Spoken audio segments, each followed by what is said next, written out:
focuses on cutting-edge domain knowledge and benchmarking with world-class businesses. Big Tech. Bhajpa के सत्ता में आते ही ऐसा इल्जाम लगाया जाने लगा कि बीजेपी आरक्षण के खिलाफ है। इस मामले में बवाल तब बढ़ गया जब सुप्रीम कोर्ट ने SC/ST एट्रोसिटीज एक्ट में तुरंत गिरफ्तारी की वाले को अमेंडमेंट कर दिया। उन्होंने कहा कि ये गैर जरूरी है और इसका मिसयूज होता है। इसको लेकर पूरे देश में आक्रोश हुआ, भारत बंद हुआ और करीब 11 लोगों ने अपनी जान गंवाई। आज हमारे साथ मौजूद है बीजेपी के लीडर जाटव जी, जो खुद एक दलित लीडर है, लेकिन इस वर्ड से इन्हें काफी तकलीफ है।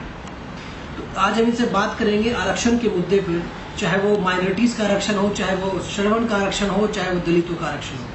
सर, सबसे पहले तो 10 न्यूज से जोड़ने के लिए धन्यवाद। ये जो आरक्षण का एक मुद्दा है, हमेशा से बना रहा है कि क्या बीजेपी आरक्षण के खिलाफ है और आरक्षण हो तो कैसा हो?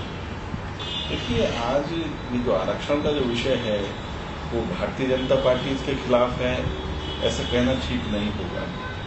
इनफैक्ट क्या है कि आरक्षण का आज जो लाभ मिलना चाहिए वो नहीं मिल रहा है, उसका दुरुपयोग हो रहा है। और खास तौर पर राजनीति के क्षेत्र में प्रलोभन देना, आरक्षण का प्रलोभन देना, इस तरीके का जो है एक मुहिम चली हुई है। हर जगह जो है आरक्षण को लेकर के चर्चा रहती है।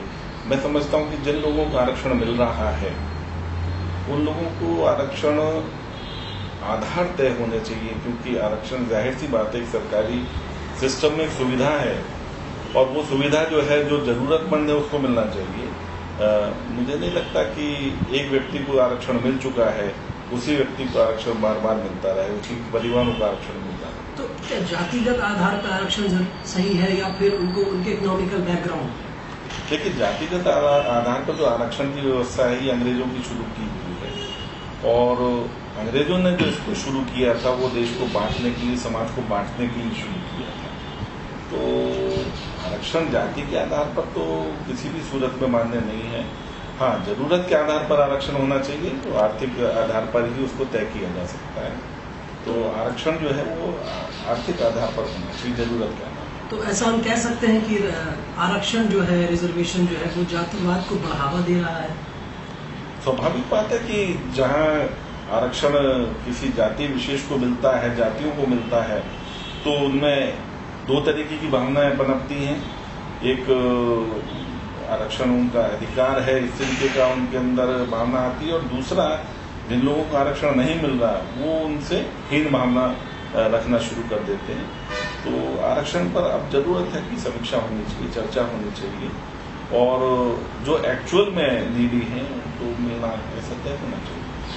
SC/ST एक्ट में जब सुप्रीम कोर्ट का आया ऑर्डर, उसके बाद आपने प्रधानमंत्री को लेटर लिखा, क्या मुख्य बिंदु रहे थे?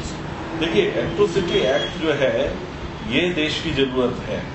इनफैक्ट क्या है कि मैं एट्रोसिटी एक्ट के पक्ष में हूं कि एट्रोसिटी एक्ट कई जगहों पर इसका जरूरत है और सबसे बड़ी प्रॉब्लम यह है कि इसका दुरुपयोग भी हो रहा है। मैंने प्रधानमंत्री जी को, राष्ट्रपति जी को पत्र लिखा था कि जो एट्रोसिटी एक्ट है जिस पर सुप्रीम कोर्ट ने अपनी गाइडलाइन दी है उसके मुताबिक उसमें ठीक है, वो उन्होंने कहा कि तुरंत गिरफ्तारी नहीं होनी चाहिए, मगर मेरा मानना यह है कि गिरफ्तारी हो, मगर जो गलत तरीके से एट्रोसिटी एक्ट का लाभ ले रहा है, मिसयूज कर रहा है, उसके खिलाफ भी सख्त कार्रवाई का प्रावधान होना चाहिए।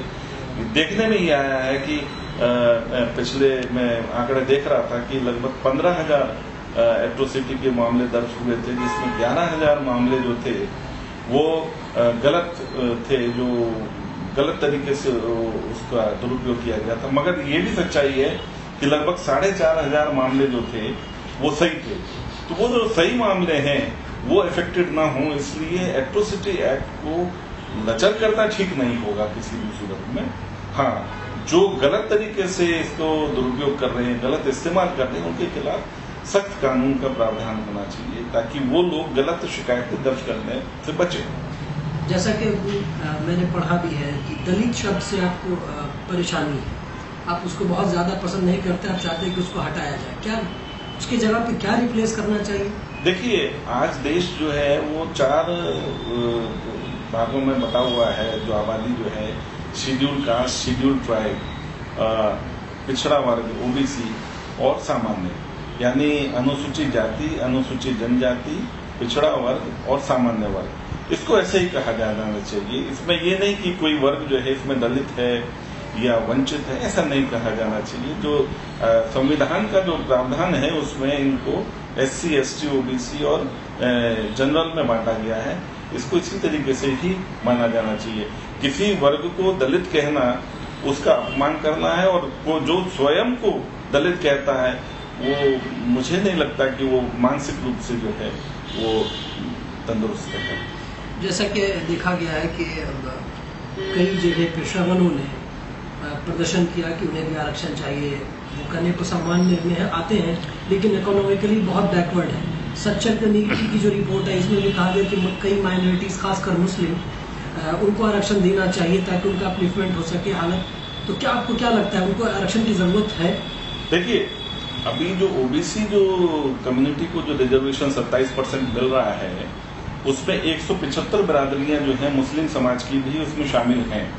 तो ये कहा जाना कि सच्चर कमेटी और ये सबकी जो सिफारिशें हैं उसके अनुरूप ये ऑलरेडी दिया जा रहा है, तो मैं नहीं मानता कि ये जो भी मांग हो रही है वो सीधा सीधा राजनीति से प्रेरित हैं।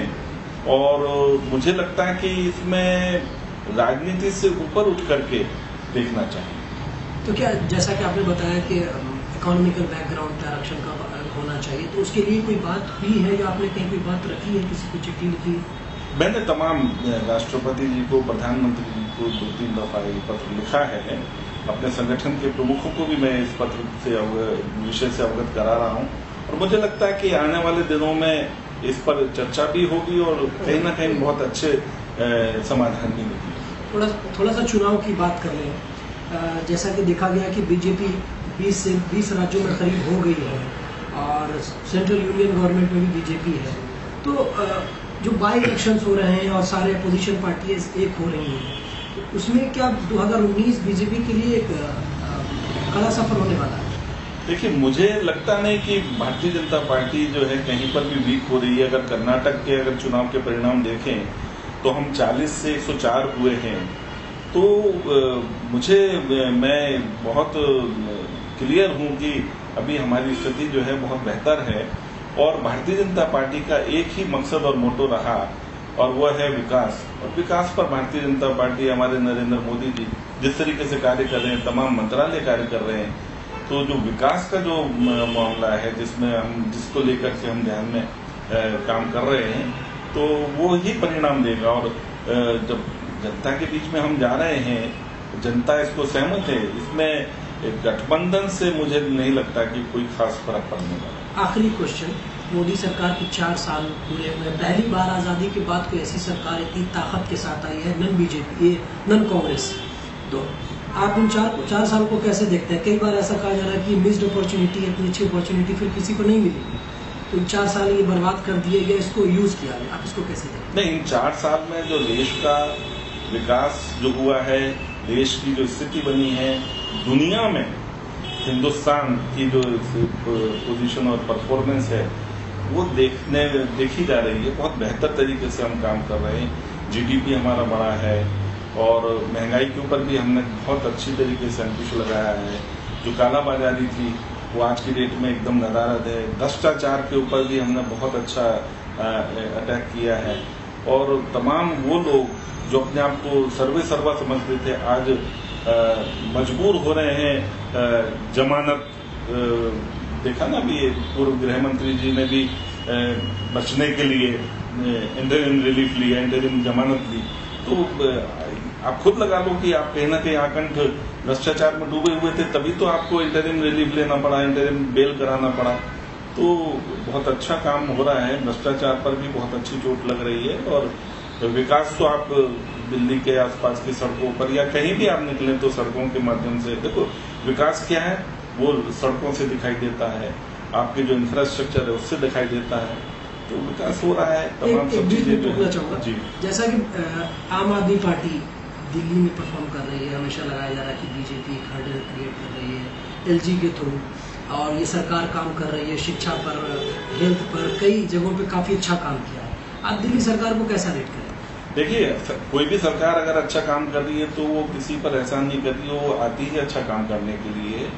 हाँ, मगर ये है कि आप जो काम कर रहे हैं उसमें आप प्रदेश का लॉस कितना कर रहे हैं। आपने बिजली पानी के नाम पर जो है दिल्ली की जनता को गुमराह किया, आप सर तनख्वाह नहीं दे पा रहे हैं, एमसीडी को पैसा नहीं दे पा रहे हैं, तमाम जगह पर जो है वो फेल हो रही है। और हम चूंकि दिल्ली में विपक्ष में बैठे हुए हैं तो स्वाभाविक बात है कि जिन कामों पर हम उंगली उठा रहे हैं उन कामों को और बेहतर करने की आवश्यकता है और करना भी चाहिए इनको आम आदमी पार्टी। क्या दिल्ली को स्टेट हुड का पूरा दर्जा देना चाहिए? स्वाभाविक बात है, इसकी मांग तो हम काफी समय से खुद भी कर रहे हैं, तो वो उसके ऊपर कुछ न कुछ अच्छा निर्णय आएगा। ठीक, तो ये थे हमारे साथ शिवप्रकाश जाटव, जिन्होंने अपने कई मुद्दों पर अपनी बेबाकी से अपनी राय रखी। देखना ये होगा कि ये जो बातें इन्होंने की है इसका असर कहाँ तक हो पाता है, और खासकर आरक्षण के मुद्दे पर जो इनका ख्याल है उस विचार पर एक बहुत डिबेट करने की जरूरत है, और ये बात कहाँ तक पहुँच पाती है तो वक्त ही बताएगा।